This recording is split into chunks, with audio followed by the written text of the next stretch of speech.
Hello and welcome to Cutting Words. I'm Brad Thompson, and today, Phandelver and Below, the Shattered Obelisk, is out for those that pre-ordered the digital and physical bundle direct from Wizards. Early access is available now. I did that, and so let's take a look at what we got in the book. Today we're going to start with the new magic items. So we're going to get it up, scroll through the magic item appendix, and then we're going to hunt through the rest of the book to find the rest of the magic items, because not all the magic items are in the appendix. The rest are scattered throughout. The same story is the same story for the monster set box as well. They don't have everything in the appendix. Some are scattered throughout the book, hidden away, which makes it real fun task to find. But hey, little minor quibble already out of the gate on this book, but otherwise things are looking pretty cool here. Let's get up and take a look. All right. Magic items in the Appendix B. So we've got Braces of Solarity. Wondrous item, rare, requires attunement. The pair of lightweight bronze braces is lined with soft purple velvet engraved with swirling designs. While you're wearing these braces, all your speeds increase by 10 feet, and you have advantage on saving throws you make to avoid or end the paralyzed or restrained condition on yourself. So yeah, it's attunement, you get a little bit extra movement there, and advantage on those specific condition saves. It's okay, I don't know if it's worth a whole attunement slot, but you know, for those people who really like their speed, it's nice having an option there. I will note as well, I'm not planning on going to any spoilers here regarding the adventure or anything like that in this video. Just go with the magic items, I guess, spoilers for the magic items. But the adventure content itself, what's the storyline there, we won't be talking about that in this video. That'll be in an upcoming video. Alright. Cape of Enlargement. A wondrous item, very rare, requires attunement. Ancient runes are stitched in silver thread along the hem of this greyish purple cape. The cape has 3 charges. As a bonus action while wearing the cape, you can spend one of its charges to enlarge yourself, granting yourself the following benefits. Your size increases by 1 category, from medium to large, for example. If there isn't enough room for your size to increase by 1 category, you instead become the maximum possible size in the space available. You have advantage on strength checks and strength saving throws. When you hit with an attack roll using a weapon or unarmed strike, you can add your proficiency bonus to the attack's damage. These benefits last for 10 minutes or until you use another bonus action to dismiss them. The cape regains 1d3 expended charges daily at dawn. This is basically a attunement item that gives you a large reduce spell, like 3 times a day. No concentration required though, which is quite nice. So all those giant barbarians and rune knights out there who just really want to make sure they get even bigger, even crazier big, this is the item for you. Fun. Or you can even stack it with a large reduce actually. Yeah, if you're like a fairy or whatever with a large reduce, have this cape. This will increase your size category, and then you use the other one to get another size category up as well. That could be quite hilarious. Anyway. Flayer Slayer. Weapon Great Axe, rare, requires attunement. Carvings of decapitated mind flayers adorn the Great Axe's metal blade. You gain a +1 bonus to attack and damage rolls made with this Great Axe. A+ axe there. An aberration hit with this Great Axe takes an extra 1d12 slashing damage. If the aberration is currently grappling a creature, the aberration must succeed on a DC 15 strength saving throw, or release each creature is grappling. So it's nice having a magic weapon there that specifically targets aberrations. I don't think we've had one of those before. Like we've had like undead and fiends and constructs, I think, but nothing specifically targets aberrations. So that's nice to have a weapon that does that. And a little bonus effect there, yeah, the grapple. Take that, mind flayers, strength save. Good luck, mind flare. All right, luminous warpick. I believe this is from the original Phandelver adventure. Price attunement, warpick. See, the haft of this warpick is inlaid with crushed pearlescent stones, then imbued a weapon with a faint luminescence. You gain +1 bonus to attacking damage rolls made with this warpick. While wielding the warpick, you gain a bonus action to cast a daylight spell, choosing a point on the warpick. Once you use bonus action, you can't be used again until next dawn. So glowing warpick there. Mind Crystal. Wondrous item, rarity varies. So these are the sorcerer items here. These gemstones contain a crystallized bit of spellcasting magic. Different types of mind crystals exist, each with a different single-use effect. when you cast a spell that has a casting time of 1 action, which is very important. So you can't use these with reaction spells like shield or counter spell, or bonus action spells like Misty Step. While holding the Mind Crystal, you can modify the spell in a specific way that has an effect described below. You can use only a single Mind Crystal to modify the spell. You can't use a Mind Crystal and a Meta Magic option on the same spell. Once you use a Mind Crystal, it becomes a non-magical gem worth 50 GP. So, unlike sorcerers, you can only use it on action spells, which is good because I was definitely worried when I first heard about these crystals that they were stealing the sorcerer's special. How dare they? But of course, the crystals are GM dependent, whether they're in the game or not. Like, if there's a sorcerer player in your game, you probably don't want these in the game. You want the other spellcasters getting them. Anyway, first one's here, careful, uncommon rarity. Choose up to 3 creatures affected by the spell. Chosen creatures automatically succeed on saving throws against the spell. So they auto-save against your fireball. Distant, another uncommon one here. If the spell has a range of 5 feet or more and doesn't have a range of self, the spell's range increases by 100 feet. If the spell has a range of touch, its range becomes 30 feet. A nice niche one to have. Nice to have the option 4 there that you don't always have room to pick up as a sorcerer. So it's always nice to have a few rocks that increase your range. Empowered. Uncommon, when you roll damage for the spell, you can reroll up to 3 damage die. You must use the new rolls. Yeah, I was never a big fan of Empowers. It's cute, but I'll go my way for it. Extended, uncommon. If the spell has a duration of 1 minute or longer, double the spell's duration to a maximum duration of 24 hours. Can be quite nifty, like aid spell. They give it to the cleric. Some of those buff spells lasting longer, be quite nice. Heightened, rare. Choose 1 creature affected by the spell. The creature has disadvantage on a saving throw it makes against the spell. That could be quite clutch. You really want enemy to fail save there, assuming they have legendary resists. Quicken, rare. You can change the spell's casting time to a bonus action for the casting. Always find it quite nice for when, say, you want to take the dash or dodge action on your turn, so you can still get a spell out at the same time. Rarely I'd use it for cantrips. Subtle, this is a common one, which makes it super cheap if it's just using your kind of common price guide there. So subtle, you cast a spell without somatic or verbal components for the casting, which means you can't be counterspelled. It's really good. Like soul spell I use quite a lot when I'm playing sorcerers because, you know, getting counterspelled sucks. And so getting around counterspell is really good. Of course, you can use it on action spells, so you can't use it on your own shield and counterspells. Because I found it quite good for winning the counterspell war. You know, no one can counter your counterspells with subtle spell. So it's not as awesome as a sorcerer, but it's for the odd, you know, wizard having a couple of these on their person, especially since they're so bloody cheap. Obviously, GM dependent how available they are in your game. Then yeah, having a few options there so you can get around. You're fighting out enemy casters, but get through the counter spells is quite good. And there's the crystals there. Woo! Right next to the Mind Blasting Cap, a wondrous item, very rare, requires attunement. The soft violet cap bears stitching in the pattern of folds on a brain. Wonderful. As a bonus action, while wearing the cap, you can project psychic energy in a 60-foot cone. Each creature in the area must succeed on a DC 15 intelligence saving throw. On a failed save, a creature takes 5d8 psychic damage and has the stun condition for 1 minute. Oof. On a successful save, the creature takes half as much damage only.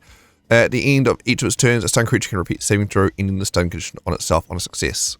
Once this bonus action is used, can't be used again until next dawn. Okay, so it's attunement. Yeah, one use effect. Really good one use effect. One and done. You probably want to unattune it for the day.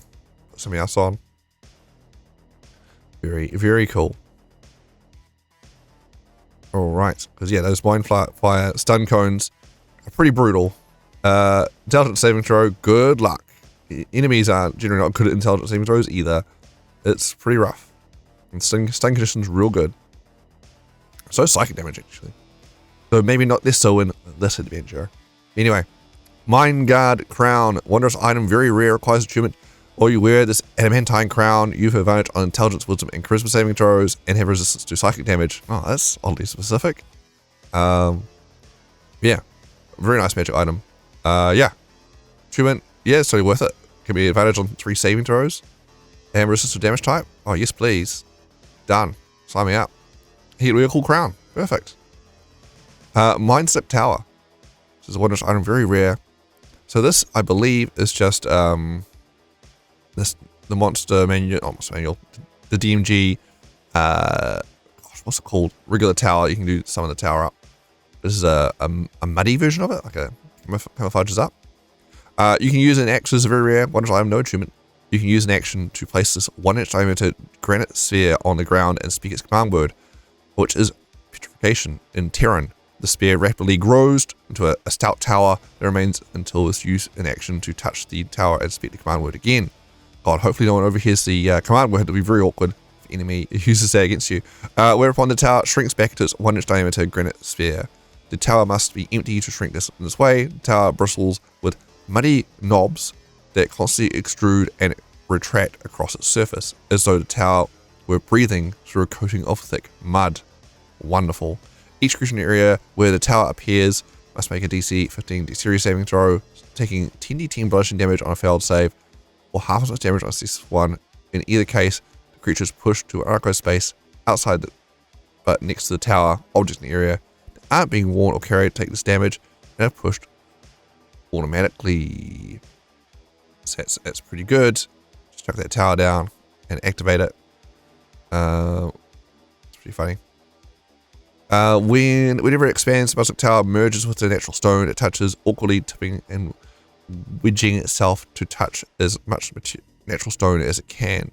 The tower is 20 feet on a side and 30 feet high, with arrow slits on all sides and a battlement atop it. Its interior is divided into 2 floors, with a ladder running along one wall to connect them. The ladder ends at a trapdoor leading to the roof. When activated, the tower has a small door on the side facing you. The door opens only at your command, which you can speak as a bonus action, is immune to knock spell and similar magic such as that of the Chime of Opening. Although it looks like stone, the tower is made of adamantine and its magic prevents creatures from tipping it over. The roof, the door, and walls each have 100 hit points, immunity to damage from non-magic weapons excluding siege weapons, and resistance to all other damage. While merged with natural stone, the Mudstick Tower has immunity to all damage. Only a wish spell can repair the tower. This use of the spell counts as replicating a spell 8th level lower.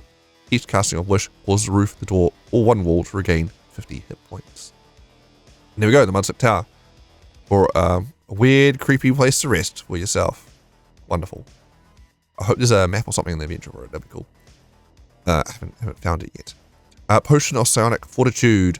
Uncommon item here. When you drink this potion, you have advantage for 1 hour on saving throws. You have to avoid or in the charmed or stunning condition on yourself. But wonderful. That potion swirls, showing flecks of pink and purple. Seems highly relevant when fighting mind flayers. So, very nice. Ring of the Orator. Uncommon ring here. Requires attunement. The ring has 6 charges. While you wear it, you can expend one of its charges to project your voice to be heard clearly by all creatures within 1 mile of yourself, regardless of intervening noise.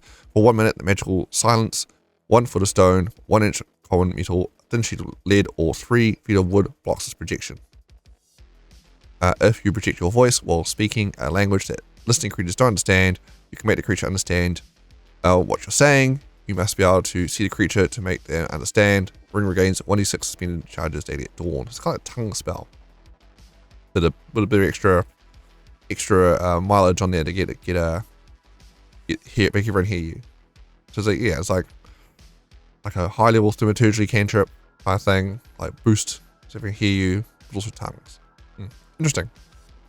Ring of the Orator. Spider Staff. So this is from the original adventure. Staff, rare, requires treatment by a bard, sorcerer, warlock, or wizard. The top of this magic quarterstaff is shaped like a spider. It deals extra 1d6 poison damage on hit when used to make a weapon attack. The staff has 10 charges. While holding it, you can spend the requisite number of charges to cast one of the following spells from the staff. Spider Climb, 1 charge, or Web, 2 charges. Spell DC 15.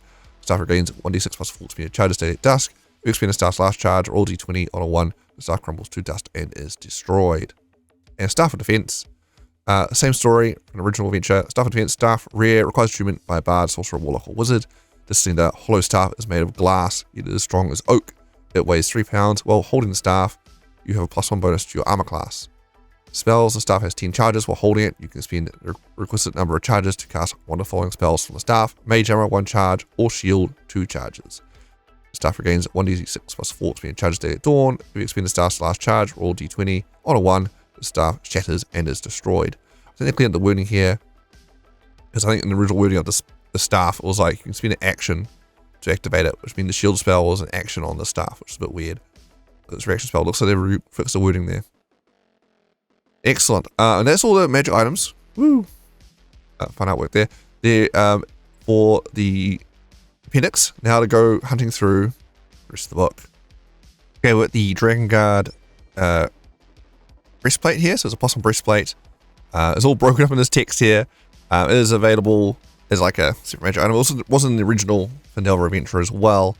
So there's a breastplate that has a golden dragon motif worked into its design, created for a human hero of old, Neverwinter, named Teargon. It grants its wearer advantage on saving throws against dragon breast weapons of dragons. So it's a +1 breastplate that also has advantage against dragon breast weapon attacks. So it's Dragon Guard. Alright, got another one from the original adventure, Hugh. +1 battle axe that deals maximum damage when wielded against a plant creature or an object made of wood. Axe's creator uses it for protection in the forest while he cut firewood. So that's the Hugh classic battle axe there from the original adventure. Alright, got another one from the original adventure here, the Ring of Protection, Netheril Ring of Protection here. Is a +1 ring of protection, so +1 to AC and saving throws, as well as the wearer receives a +4 bonus to saving throws or checks made to avoid dropping or being disarmed of any item held in that hand. Sure, why not? And finally, we have the Statuette of Augury. So it's a statuette here that is imbued with divination magic. So non-evil creature grasping the statue can ask it a question and receive a telepathic response. As though the creature had cast augury. Once the creature has asked its question and received a response, it can never activate the statuette again. So it's a one-off little statuette there. And that is, again, from the original adventure. There's cards jammed in there. I guess the save space, condense all the magic items in there. Alright, and that is all the new magic items, new and old, they're in this. All the new magic items that are specific to this adventure, and here obviously some regular ones from the DMG scattered throughout as well. Alright. So you have it. That's all the major items in the Phandelver and Below Shattered Obelisk. Join me next when we go over all the monster stat blocks. Some interesting new monsters in this book. Again, a lot of them are scattered throughout the book, especially named characters. So we'll have a look through those. Alright, until next time, if you haven't already, like and subscribe so you don't miss these videos come out on the regular. It really helps the channel grow. Thank you so much to all those who have subscribed already. It really helps. Alright, until next time, happy gaming and see ya.